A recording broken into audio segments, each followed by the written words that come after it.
ഇന്ന് എനിക്കൊരു വിശേഷ ദിവസമാണ്. കർക്കിടകത്തിലെ ആയില്യം എൻ്റെ പിറന്നാളാണ്. ഞങ്ങളുടെ അടുത്തുള്ള മുരുകൻ്റെ അമ്പലത്തിലാണ് കേട്ടോ ഞാൻ വന്നിരിക്കുന്നത്.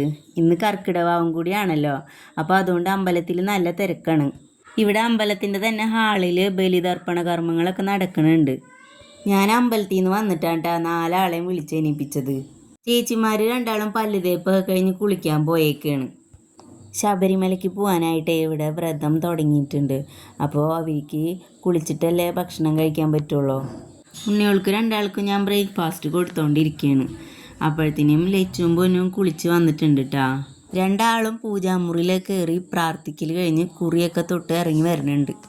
കുറേ ദിവസമായിട്ടാണ് ലച്ചും പൊന്നും ബീച്ചിൽ പോകണമെന്നും പറഞ്ഞിട്ട് വാശി പിടിക്കണ്. അപ്പോൾ ഇന്ന് അതിനൊരു പരിഹാരം ഉണ്ടാവും എന്തായാലും. മലക്ക് പോകാനായിട്ട് വ്രതം തുടങ്ങുമ്പോൾ കടപ്പുറത്ത് പോയി വാക്ക് വിളിക്കുക എന്നുള്ളൊരു ചടങ്ങുണ്ടല്ലോ.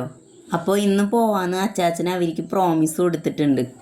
അമ്മയുടെ ചേച്ചിക്ക് വയ്യാന്ന് അറിഞ്ഞിട്ട് അങ്ങോട്ട് അഴീക്കോടിക്ക് പോകാൻ നിൽക്കുകയാണ്. അപ്പോഴത്തേനും അച്ഛൻ വണ്ടിയോട്ടം കഴിഞ്ഞ് വന്നിട്ടുണ്ട് കേട്ടോ.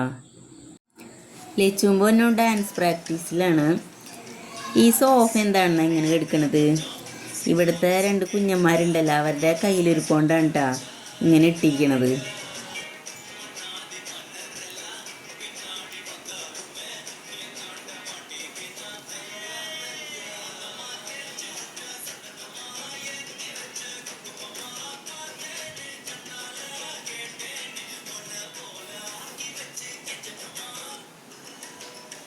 ഉച്ചയായപ്പോണ്ടല്ലോ പെട്ടെന്നൊരു മഴ പെയ്ത്. നല്ല വെള്ളമുള്ള മഴയായിരുന്നു കേട്ടോ. പക്ഷേ കുറച്ച് സമയം ഉണ്ടായിരുന്നുള്ളൂ. പിന്നെ അങ്ങോട്ട് നല്ല വെയിലായിരുന്നു. ഫുഡടിയൊക്കെ കഴിഞ്ഞിട്ട് ഞങ്ങളെല്ലാവരും കൂടി എറാത്ത് വന്നിരിക്കാൻ കേട്ടാ. ഒരു കുഞ്ഞിനെ ഉറങ്ങിയിട്ട് കുറച്ച് സമയമായി. ലച്ചുമോനും നല്ല ഹാപ്പിയിലാണ് കേട്ടാ. കുറച്ച് കഴിയുമ്പോൾ ബീച്ചിൽ പോവുമല്ലോ, അതിൻ്റെ ത്രില്ലിലിരിക്കുകയാണ് 2 ആളും. വൈകിട്ടത്തെ ചായയുടെയൊക്കെ കഴിഞ്ഞൊരു 5:30 ആയപ്പോഴേക്കും ഞങ്ങൾ ബീച്ചിൽ പോകാനായിട്ട് ഓട്ടോയിൽ കയറി. ഞങ്ങളിതേ കാര ബീച്ചിലെത്തിയിട്ടാ.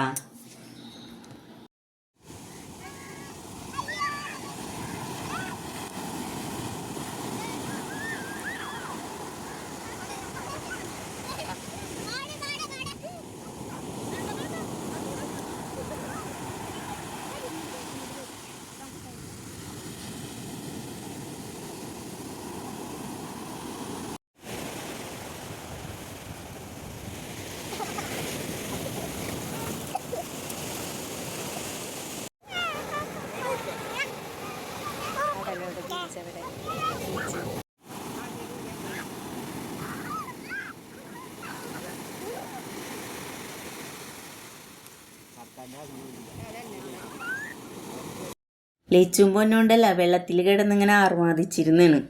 അവരുടെ പരാതി തീരണ വിധത്തിലാണ് അവർ കളിച്ചുകൊണ്ടിരുന്നിരുന്നത്.